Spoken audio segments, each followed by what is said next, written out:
Leonardo Gaciba, chefe de arbitragem da CBF, nosso convidado mais uma vez.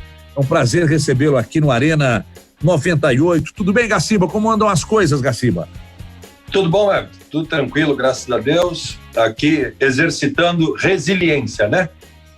Ansiosos pela volta do futebol, trabalhando bastante, né, nessa nova realidade, né? As coisas estão tão mudando que eu tive que botar uma camisa e fazer a barba para aparecer na rádio, rapaz. Porque a rádio com imagem, né, rapaz? Agora as coisas mudaram muito. Você sabe que você falou de um assunto interessante. Nós fazíamos aqui um programa onde a live sempre existiu, né? No programa transmitido em multiplataformas. Estamos também na net, estamos no YouTube, estamos no Twitter, estamos no Facebook, enfim, Legal. São multiplataformas. Só que depois da pandemia, rapaz, a gente começou a trabalhar com as entrevistas feitas aqui pelo Zoom e a gente descobriu uma maneira fácil, uma maneira extremamente inteligente e interessante de receber os convidados, e eles ficam bem mais à vontade, a gente também, em fazer as entrevistas usando a imagem, mesmo que para alguns não é o seu caso, obviamente, causa um certo desconforto. Tem gente que ainda, o Mauro Naves da Globo hoje preferiu falar por telefone pela manhã, e disse que ele tinha acabado de acordar, estava todo amarrotado e tal, mas isso tem trazido benefícios para a gente aqui no dia a dia e valorizado muito o nosso trabalho. Ô Gaciba, já que você falou aí sobre a ansiedade que todos nós estamos da volta do futebol, eu sinceramente estou no rádio esportivo desde 2003, nem tem tanto tempo assim, mas eu descobri que o futebol de fato faz muita falta, não é só pela questão do trabalho, não, até como forma de lazer também. No meu caso, que sou profissional do rádio e da TV, mas essa ansiedade ela não pode extrapolar a lógica da situação, né? Nós não podemos ultrapassar o limite da lógica, o limite do equilíbrio. Você acha que há um pouco disso lá com os clubes do Rio de Janeiro, sem juízo de valor a dirigente e tal? Não. Você acha que há uma dificuldade em voltar com o futebol agora? Chega a beirar a irresponsabilidade, Gaciba? Olha, eu penso que assim, eu acho que é muito subjetivo uma opinião desse momento, né? Até porque nós temos uma realidade em cada cidade do Brasil, não é em cada estado, em cada cidade do Brasil, né? Então todos sabem qual a realidade que está passando, todos têm que se adaptar a essa realidade. Nós, da arbitragem, da Confederação Brasileira de Futebol, a gente está seguindo fielmente a cartilha da FIFA, né? Então a gente tem lá prioridades, primeiro lugar, número 1 da fila, saúde. A partir daí a gente passa a ter outras prioridades a trabalhar. Então, o nosso trabalho todo é a questão seguinte: nós temos que estar pronto para o dia D+1. Então, quando as autoridades competentes, que são quem deve avaliar se temos condições seguras para voltar ao futebol e de que forma que nós temos que voltar ao futebol, esse é o trabalho nosso, da parte de organização. É entregar um futebol seguro para quem vê, para quem pratica, né, dar todas as condições e transformar os estádios de futebol no lugar mais seguro que a nossa própria casa. Esse vai ser o trabalho que a gente vai fazer e está pronto, no dia D+1. Quando disserem, vamos voltar, a gente vai estar em condições. Léo Gomide, Vinícius Gris e Alexandre Silva, perguntas para Leonardo Gaciba. Por favor, Gomide. Gaciba, boa noite. Grande abraço, Léo Gomide. Prazer em conversar contigo, né? A gente tem ouvido muito sobre o que os clubes estão fazendo com relação à precaução, né? Os exames semanais, quinzenais, no elenco para tentar detectar um possível atleta que contraiu a Covid-19, né? Queria saber como que esse controle tem sido feito com os árbitros, se é que está sendo feito, e a periodização desses exames, caso a bola volte a rolar, com relação à importância deles para você eventualmente desempenhar a função de fazer uma escala, enfim, porque não existe mais o sorteio, né? Como que é trabalhada essa questão, por favor? Léo, a gente está trabalhando exatamente... Em primeiro lugar, assim, a realidade do árbitro de futebol é muito diferente da dos clubes, né? Eu tenho muitos árbitros meus que estão tendo que trabalhar na rua, né? Estão trabalhando em outras funções até para fazer a sua renda, para sustentar a sua família, estão tendo que trabalhar em outras funções. Então eu não preciso fazer o teste diretamente. Eu faço um acompanhamento com eles, sim. A gente já tem as notificações de todos que contraíram, né? Acredito eu, pelas informações que nós temos, nós não temos nenhum com algum caso ativo. Os 5 únicos casos que nós tivemos já estão com o IgG alto, quer dizer, já foram curados e já estão, né, com o anticorpo. Então a gente fica muito tranquilo nesse ponto. Fora isso, a questão de quando será feito esses exames, sem dúvida a arbitragem entrará dentro do protocolo. A gente está trabalhando junto com a parte do departamento médico. O doutor Pagura está fazendo um trabalho espetacular dentro da CBF. Os árbitros todos serão testados. A gente tem uma preocupação muito grande, porque eu tenho uma outra particularidade que só a arbitragem tem. O meu time são poucas pessoas. Na Série B, por exemplo, eu levo 4 pessoas ao estádio. E todos que entrarem no estádio de futebol serão testados com temperatura. Se a temperatura estiver acima do indicado, esse árbitro não poderá entrar no campo de jogo, não poderá exercer as suas funções pelo fato de estar com a temperatura alta. Então eu tenho que ter um plano B. Eu vou ter que ter o reserva do reserva, né, também para atuar. Então todo esse panorama é o que a gente está analisando e a gente quer trazer, assim que possível, quando a CBF conseguir organizar, ver essas realidades, trazer um protocolo para toda a movimentação que a gente vai fazer, tanto na parte de campo, quanto na Série A ou nas oitavas de final da Copa do Brasil, o protocolo que vai ser feito para os membros da cabine do árbitro de vídeo, né, que são protocolos que serão seguidos, né, dentro de todo o sistema da segurança possíveis e prováveis. Quer dizer, por enquanto a situação é uma situação sob controle, mas eu acho que acima de tudo é questão de pensar, né? A gente tem que raciocinar, pensar em todas as possibilidades e tentar, conforme eu disse, botar sempre a segurança em primeiro lugar. Ô Gaciba, boa noite, Vinícius Gris, muito legal ter você com a gente aqui no Arena 98.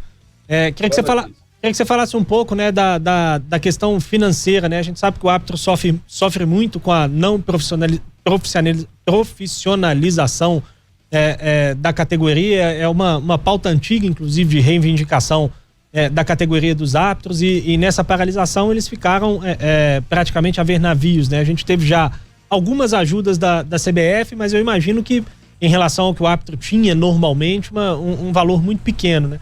Como é que vocês têm lidado com isso? Essa semana a CBF disponibilizou aí um novo lote, né, de ajuda aos árbitros federados, aos árbitros da CBF. Como é que vocês estão lidando com essa questão, principalmente dessa dificuldade que os árbitros têm encontrado nesse período? Exatamente nesse ponto, né? Eu acredito em arbitragem como 4 pilares: técnico, físico, psicológico, e eu também acredito muito na questão da parte social. Isso faz parte também. E eu acho que a CBF vem mostrado com as suas ações, conforme você disse, árbitros não são profissionais, né? Profissionais, quando eu não gosto muito de usar esse termo, não são profissionais. Árbitros não têm carteira assinada, porque árbitros são sim profissionais, que trabalham muito e fazem bastante, muito mais do que 90 minutos a função de árbitro de futebol. Dentro desse respeito, né, o presidente Caboclo tomou uma atitude que deixou a classe árbitro de futebol muito honrada na sexta-feira.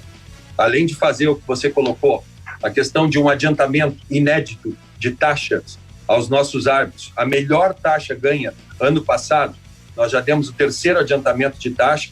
Na sexta-feira, todos os árbitros da SENAF, da Seleção Nacional de Árbitros, foram informados que isso não será um adiantamento, isso será uma doação da CBF, com um valor que vai ser dado aos árbitros, né, para ajudar eles, né, para dar uma dignidade para eles nesse momento. Eu acredito que para muitos, né, está sendo a diferença e uma parte essencial na renda, mas eu acho que muito mais do que os valores financeiros, está aí uma mensagem muito grande, né, da questão do respeito pela profissão, pela função árbitro de futebol, vinda da CBF, vindo do seu presidente, e a gente está muito feliz, muito honrado, eles ganharam esse presente sexta-feira de Dia dos Namorados, né? Então todo mundo namorando a CBF agora. Ô Gaciba, como é que é feita essa, eu acho que eu interrompi o Alê, mas enfim, agora já comecei, eu vou.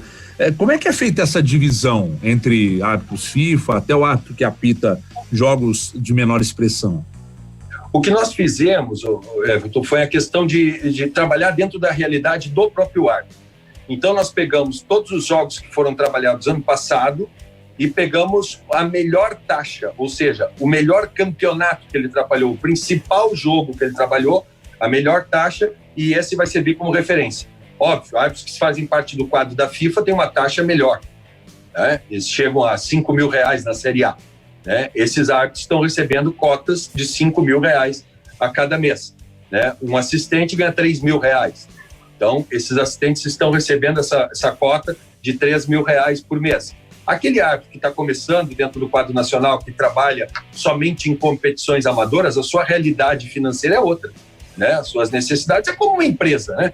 Os funcionários que têm um maior gabarito, maior responsabilidade, acabam ganhando um pouco mais. Mas o importante é que a gente conseguiu equiparar com a realidade de cada um, em especial, dando o principal prêmio que eles alcançaram o ano passado. Ou seja, nada está sendo dado, tudo foi conquistado por eles.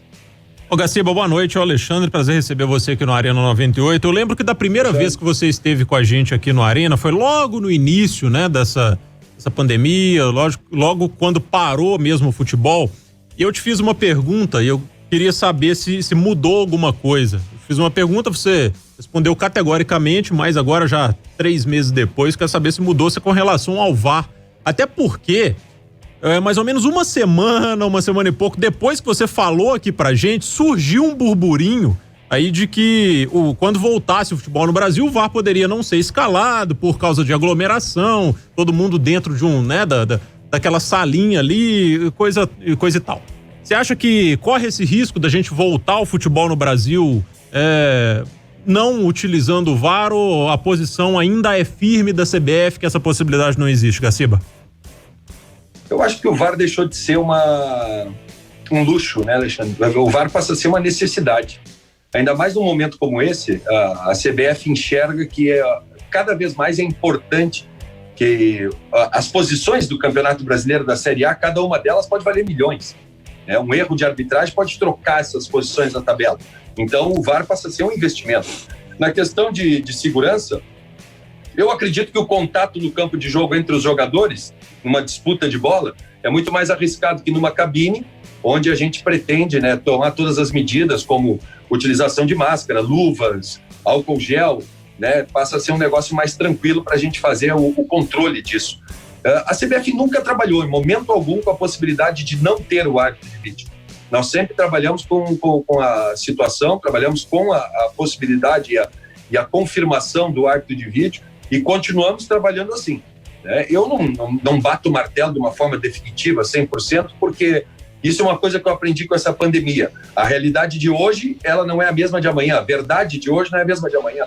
Nós precisamos ver todas as circunstâncias que envolvem, mas o desejo, o trabalho, a vontade da CBF é sim ter o árbitro de vídeo normalmente em todas as competições que existem no futebol brasileiro, que estavam assim programadas. Ô Gaciba, mas você enxerga a possibilidade, eu acho que foi eu não lembro agora qual torneio que foi, né, que havia uma central para provar, né, onde eles ficavam ali numa cidade até às vezes diferente, acho que foi na Copa de 2018. Ficava até numa cidade às vezes diferente de onde estava acontecendo o jogo. Vocês imaginam essa possibilidade pro VAR também?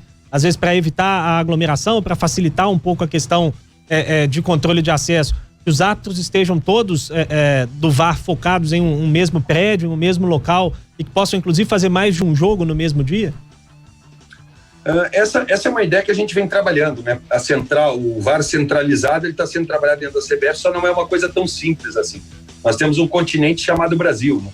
Nós só para a questão da passagem da fibra ótica, nós demoramos por volta de 4 a 5 meses para conseguir fazer todo esse processo com as telefonias, com as pessoas que passam a fibra ótica, além da construção. Nós já fizemos um teste com muito sucesso, né? Pela primeira vez na América Latina foi feito um jogo de VAR centralizado, que foi a Supercopa do Brasil, jogo entre Atlético Paranaense e Flamengo. Nós fizemos o VAR do Rio de Janeiro, com a cabine de stand-by em Brasília, mas o campo ouviu a cabine do Rio de Janeiro. E foi perfeito o trabalho. Só que isso era um trabalho planejado antes do início da pandemia para a CBF durante o campeonato de 2020 e implementando o VAR centralizado para que em 2021 a gente utilizasse todo o campeonato já nesse sistema descentralizado. Mas neste momento é completamente inviável a ideia. Completamente inviável. Provavelmente depois que a gente retornar ao futebol, que as medidas fiquem menores, a gente vai começar a pensar nesse projeto novamente para tentar implementar no ano de 2021. Por enquanto, o VAR vai ser no estádio mesmo. Ô Gaciba, eu ia te fazer uma pergunta agora, que era exatamente, estava casando com uma pergunta de um teleouvinte aqui, do Alexandre Gabelo, mas eu faço na sequência, eu vou chamar um rápido intervalo, mas é lá e cá, 2 minutinhos só. Antes, ô Gomide, por gentileza, para o nosso convidado da noite, o que nós vamos servir a partir de agora? Um sushi das Gerais seria excepcional, hein, Gomide? Excepcional pedido, Everton. Comida japonesa com toque da culinária mineira, né? O Gaciba, que já viajou o mundo, mas com certeza não comeu uma comida japonesa igual do Sushi das Gerais.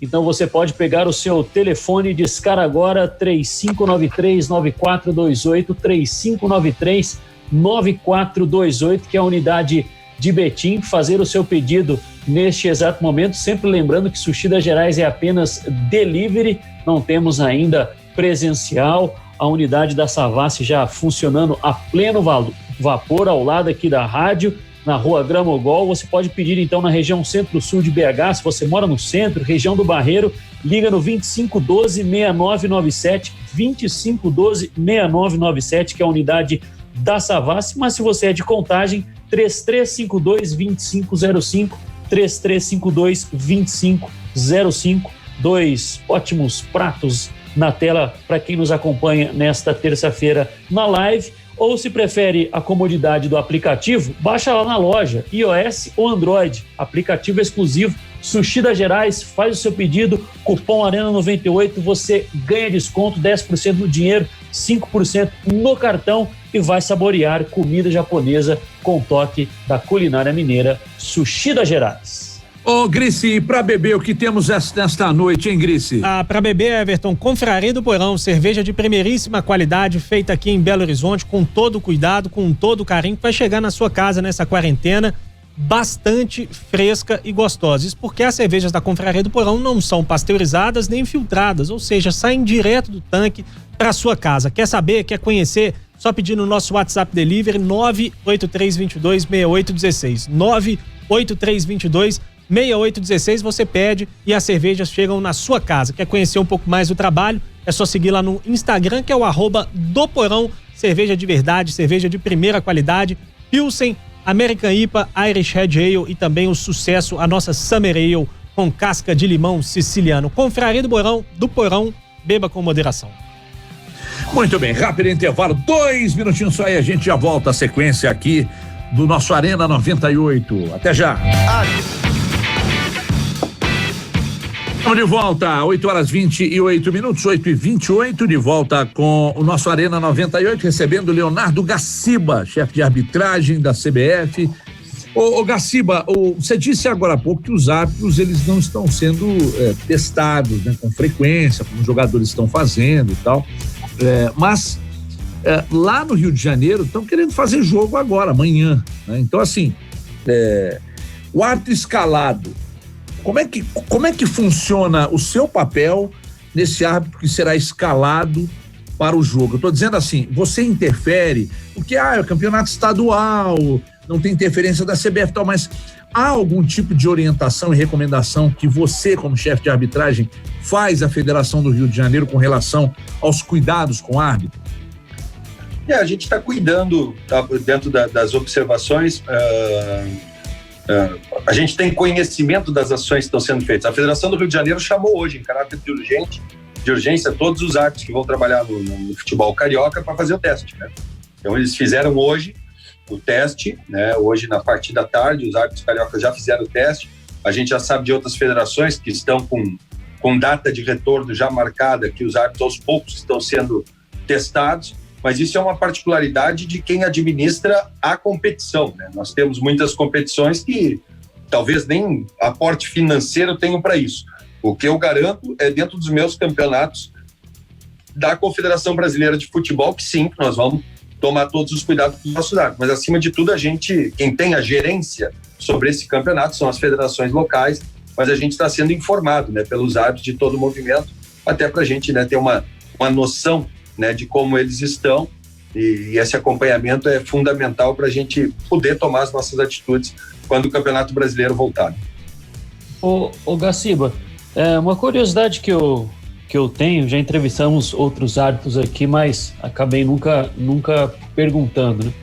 A gente sabe que assim como o jogo, né, praticado pelos atletas, isso consequentemente acarreta a mudanças de comportamentos também do árbitro, né? A gente fala hoje que o jogo é muito mais rápido, consequentemente os árbitros devem estar melhor preparados para conseguirem, né, num gol de contra-ataque de algum time, de ter uma certa velocidade para acompanhar o lance e não ficar muito à distância, né? Da época que você arbitrava para o que você enxerga agora, você consegue notar alguma diferença com relação a isso? E se já houve alguma pesquisa, até mesmo científica, da quilometragem que os árbitros correm ou corriam antigamente e correm atualmente? Porque a gente vê muitos técnicos falarem sobre isso a respeito de jogadores. O meio-campista corria antes 8, 6 quilômetros, hoje corre 11, corre 12. Já houve alguma pesquisa com relação a isso referente à arbitragem?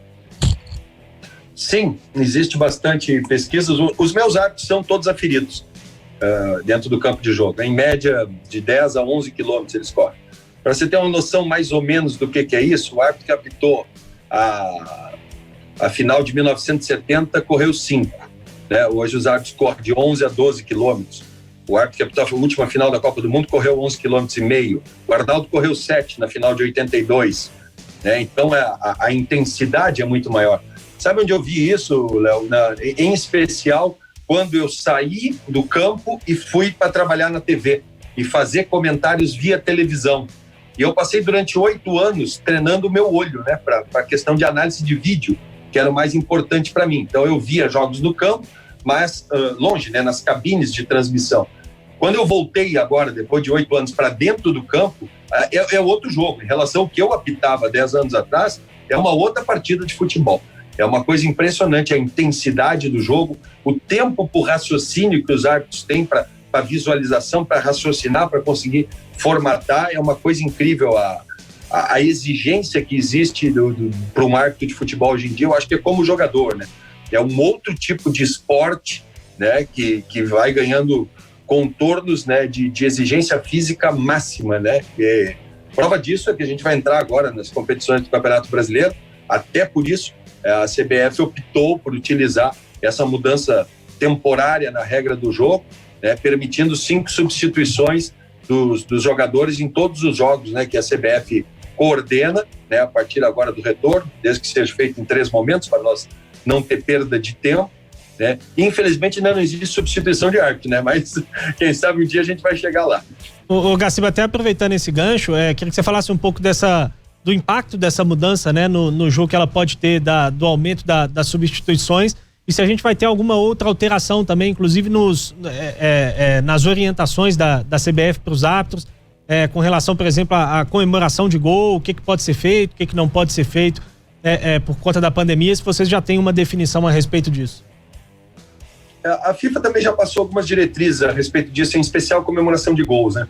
Acho que a FIFA teve uma sensibilidade muito grande quando falou que na regra do jogo tirar a camisa, né, ou expor a camisa, colocar a camisa na cabeça, é a questão de cartão amarelo, e ela pede para não fazer nenhum tipo de manifestação religiosa ou até mesmo, né, com algum tipo de pedido social, político, né?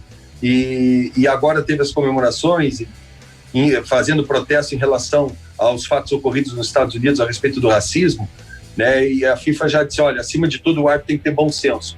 E eu acho que isso é importante, que o árbitro tenha isso na sua cabeça, né? As outras questões das alterações que nós vamos ter é sempre pensando no bem-estar, na saúde, conforme eu disse, é o primeiro lugar na lista de quem está coordenando o futebol, né? A questão da saúde em primeiro lugar, e a partir daí depois alguns desenvolvimentos que a regra do jogo realmente mudou, e esse é um novo movimento também que está sendo feito pela arbitragem brasileira. Desde que eu cheguei à comissão de arbitragem, eu acho que a arbitragem brasileira, não só brasileira, mundial como um todo, vive muito fechada, né?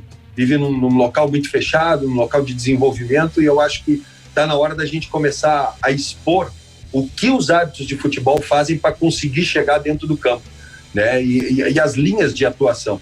Então, dentro desse processo de transparência, a gente já está organizando e vai levar até vocês, até o público, até vocês da imprensa, todos os jogadores, todos os treinadores, todos os clubes de futebol do Brasil, um documento, né, no qual a gente vai colocar a linha de atuação da arbitragem brasileira para o ano de 2020. Ali vai estar todos os protocolos da questão de cuidados com o retorno do futebol brasileiro, vai estar ali toda a questão de interpretações da regra, vamos passar firmemente para vocês o que é o conceito de mão, o que não é mão, o que a gente está considerando mão, que eu acho que é uma coisa que nós temos que firmar mais o conceito dentro do mundo do futebol, esclarecer melhor o que é mão, o que não é mão. Então a gente está passando essa parte, alterações das regras do jogo, todas serão passadas, vocês desde já estão convidados, como todos seus ouvintes, né? Se quiserem ouvir isso, eu acho que isso é muito bacana, assim, a gente conseguir passar isso antes do início da competição e dizer qual a linha que a arbitragem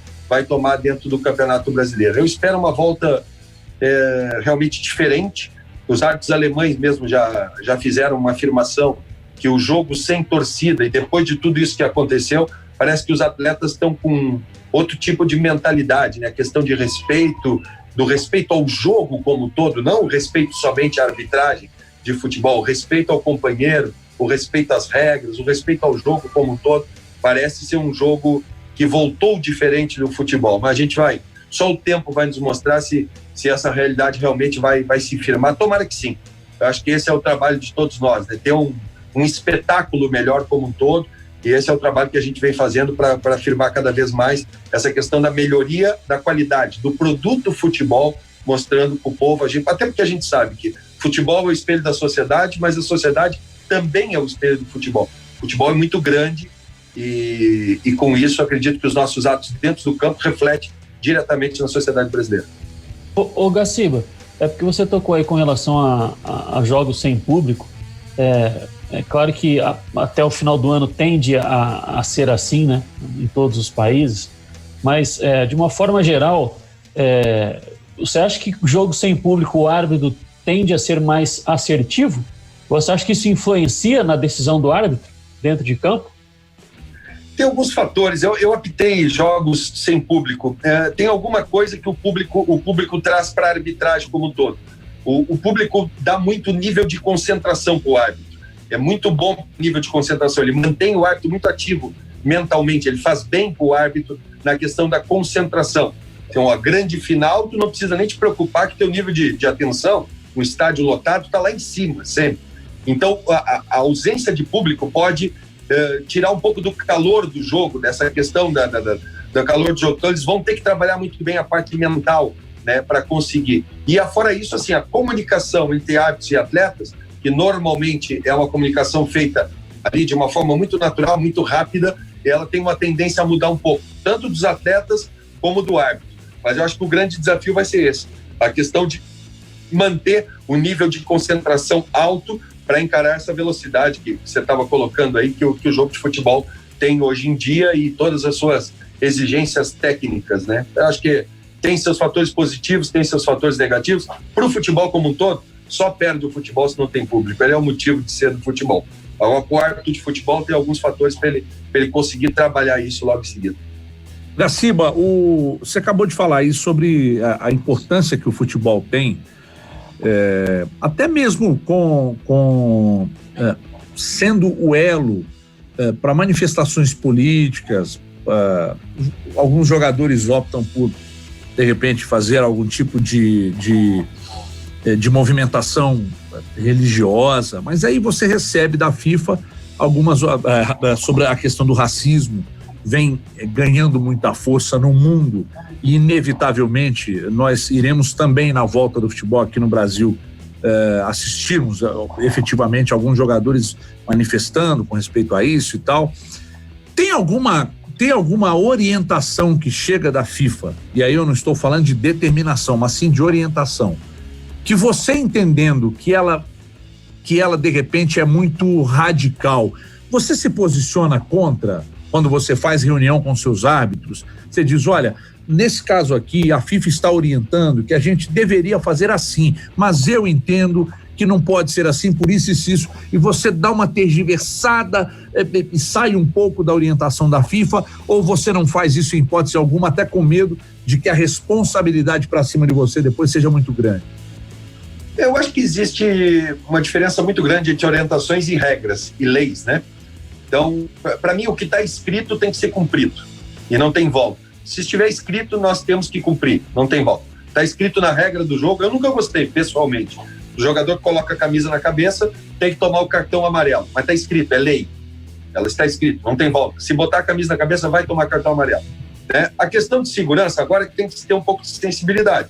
Por exemplo, está escrito que subir nas escadas, né, ao redor das arquibancadas é cartão amarelo. Só que não está lá programado um jogo sem público. Existe essa orientação para quê? Para não colocar em risco a integridade do público.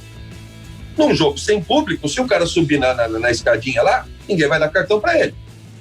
Porque ele não vai estar colocando em risco ninguém. Vai ter uma então tem a questão do bom senso, sim, tem a questão de enxergar. Existem algumas coisas que são amarradas, que não tem volta, que a gente tem que fazer, né? Mas, acima de tudo, eu acho que tem um bom senso também dentro da regra, dentro das orientações. Quando, por exemplo, o jogador que levanta a camisa e tem uma mensagem religiosa, o árbitro não pune com cartão amarelo. O árbitro cita em súmula e depois vai se levar a julgamento para ver se aquilo ali houve ou não algum tipo de reação, algum tipo de ação que merecesse uma punição, e o tribunal o faz. O árbitro tem algumas linhas que ele tem que seguir, né? Algumas que não têm variações e outras que deve ter, sim, o bom senso nas suas interpretações. A questão política te incomoda, Gaciba? Trazer a mensagem política para a camisa? Você disse que quando é alguma menção a algo relacionado à religião, não há punição, mas isso é relatado em súmula. A questão política tem o mesmo sentido para vocês? Você não pune, mas você também relata em súmula? Sei lá, de repente o cara abre contra um determinado político e tal. Vocês também agem da mesma forma? Também agem da mesma forma. É a questão assim, a política, né, a questão de manifestações religiosas, cada um pode ter o seu. O político gostar do seu candidato, do seu partido, pode gostar do seu Deus, ou o que quiser chamar, né, ter a sua fé, né? Essa questão é que quando essas manifestações vão fazer mal à sociedade, mas isso não é um julgamento do árbitro de futebol, isso é um julgamento do juiz de direito, né? A obrigação do árbitro de futebol é ver e relatar, né? Eu me recordo que Baixinho Romário uma vez fez eu me quebrar, rapaz, tão feio, que tinha esse negócio assim que a gente tinha que citar o que estava na súmula, né?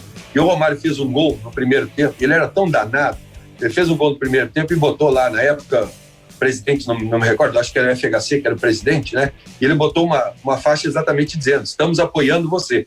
E no segundo tempo ele falou, meteu outro gol. Eu corri o olho, vi que a camiseta era igual e escrevi na súmula que ele levantou a camisa 2 vezes com a mensagem X. Você acredita que no segundo tempo ele tinha trocado de camisa? Tinha trocado? Botado uma outra mensagem, ele sabia que ia fazer 2 gols. Não ficou satisfeito de fazer gol só no primeiro tempo, ele trouxe 2 camisas para fazer 2 mensagens diferentes. Tomei uma boa de uma puxada de orelha do meu diretor na época, porque eu não escrevi a frase correta da segunda camisa que estava ali, né? Muito bom, 8h43. Gaciba, é sempre um prazer muito grande te receber aqui, é sempre um bom papo, muito legal os esclarecimentos, obrigado mais uma vez, um grande abraço e cuida dos árbitros também. Nós temos alguns bons árbitros aqui, um deles o Igor Júnior Benevenuto, né? Agora trabalhando em hospitais, aí tá de frente pro problema, né? Tá muito próximo do problema, mas tomando todos os cuidados. O quadro nosso de arbitragem aqui do estado de Minas Gerais, a gente tem um hábito sempre só de criticar, mas nós temos hoje bons árbitros aqui, o Igor, o Ronei Cândido Alves e vários outros, o Emerson também, são grandes árbitros e acho que tem um papel importante seu aí também nesse ganho de qualidade da arbitragem aqui de Minas. Parabéns pelo trabalho aí também. Obrigado, eu agradeço. Falei com o Igor essa semana, até graças a Deus ele está bem.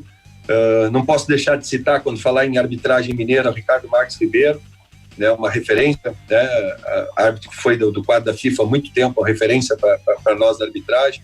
Né, temos que citar o Wanderson, temos que citar o Felipe, que está chegando agora na Série A. Quer dizer, o trabalho que o Lobato, que o Juliano está fazendo, a sua comissão de arbitragem junto à arbitragem mineira, realmente é um trabalho muito bonito, muito bacana. Me permita citar também a parte da arbitragem feminina, a Fernanda Landria, que alcançou o quadro internacional.